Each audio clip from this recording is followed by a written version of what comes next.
মহিলা উদ্যোগিনীসকলৰ বাবে উদ্যোগিনী আঁচনি চৰকাৰে নতুনকৈ প্ৰকাশ কৰিছে।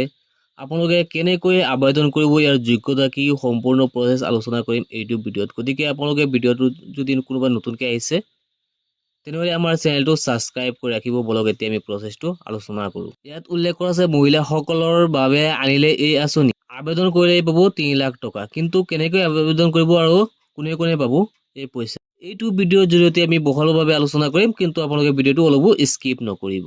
এই আঁচনিখনৰ মূল উদ্দেশ্য হৈছে মহিলাসকলক ব্যৱসায় চলোৱাৰ বাবে আৰ্থিক সাহায্য দি অভাৱগ্ৰস্ত মহিলাসকলৰ মাজত উদ্যোগীকৰণত সহায় আৰু প্ৰেৰণা যোগোৱা হৈছে এই আঁচনিৰ মূল উদ্দেশ্য। মহিলা উদ্যোগীসকলৰ বাবে উদ্যোগিনী আঁচনিৰ 2024 চনৰ বিষয়ে আপোনালোকে ইয়াত চাই লওক। মহিলাসকলক ব্যৱসায় আৰম্ভ কৰিবলৈ আৰ্থিক সাহায্য আগবঢ়োৱা এই কাৰ্যসূচীত আপোনালোকে গোটেইখিনি পঢ়ি ল'ব। ভিডিঅ'ৰ ডিছক্ৰিপশ্যনত লিংকটো দিয়া আছে, আপোনাৰ লিংকত ক্লিক কৰি গোটেইখিনি আপোনালোকে পাই যাব। আপোনালোকে ডিটেইলছত পঢ়ি ল'ব পাৰিব। এতিয়া আছে স্কিম নেম যিটো আছে, এইটো আছে উদ্যোগিনী স্কিম। লোন এমাউণ্টটো আপুনি 3 লাখৰ ভিতৰত ল'ব পাৰিব। ইয়াত আপোনালোকে দুটা বস্তু চাব, এটা দিয়া আছে এনুৱেল ইনকাম যিটো 3 লাখলৈকে লোন ল'ব পাৰিব। উদ্যোগিনী আঁচনিৰ কিছুমান বৈশিষ্ট্য আছে, বৈশিষ্ট্যকেইটা ইয়াত উল্লেখ কৰিছে। 1 নম্বৰত দিয়া আছে মহিলা ঋণ লোৱাসকলে বেংক আৰু অন্যান্য বিত্তীয় সংস্থাৰ পৰা ঋণ ল'বলৈ উৎসাহিত কৰা যাতে তেওঁলোকে ধন উপাৰ্জন আৰম্ভ কৰিব পাৰে।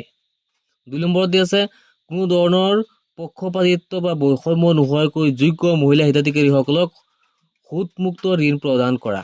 3 নম্বৰত দিয়া আছে অনুসূচিত জাতি, জনজাতি বা অন্যান্য বিশেষ শ্ৰেণীৰ অন্তৰ্গত মহিলাসকলৰ বাবে আৰ্থিক সাহায্য অধিক সুলভ কৰি তোলা।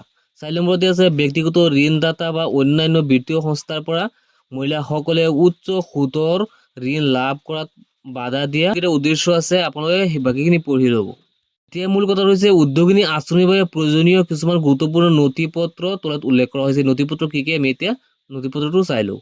এয়া হৈছে পাছপোৰ্ট আকাৰৰ ফটো লাগিব, আবেদনকাৰী আধাৰ কাৰ্ড লাগিব, জন্মৰ প্ৰমাণপত্ৰটো লাগিব, যথাযথভাৱে পূৰণ কৰা আবেদন প্ৰপত্ৰৰ সৈতে আবেদনকাৰী দৰিদ্ৰ সীমাৰেখাৰ তলত হ'ব লাগিব, অৰ্থাৎ ৰেচন কাৰ্ড থাকিব লাগিব বা BPL কাৰ্ড থাকিব লাগিব। জাতি প্ৰমাণপত্ৰ আদি প্ৰযোজ্য হয়। সেইখিনি নথিপত্ৰ আমাৰ প্ৰয়োজন হ'ব এই স্কিমৰ বাবে যদি আমি এপ্লাই কৰোঁ। এই উদ্যোগিনী আঁচনিৰ বাবে আবেদন পদ্ধতিটো কি, কেনেকৈ আমি আবেদন কৰিব লাগিব, এই প্ৰচেছটো ইয়াত উল্লেখ কৰা আছে। আমি এইটো ভালকৈ বুজি ল'ব লাগিব। এই আঁচনি বা যোজনাৰ আবেদনকাৰীয়ে সকলো প্ৰয়োজনীয় নথি পত্ৰ লৈ ওচৰৰ বেংকলৈ যাব লাগিব আৰু প্ৰয়োজনীয় বেংকৰ প্ৰয়োজনীয়তাসমূহ লৈ সৈতে আগবাঢ়ি যাবলৈ আবেদন পত্ৰ পূৰণ কৰিব লাগিব।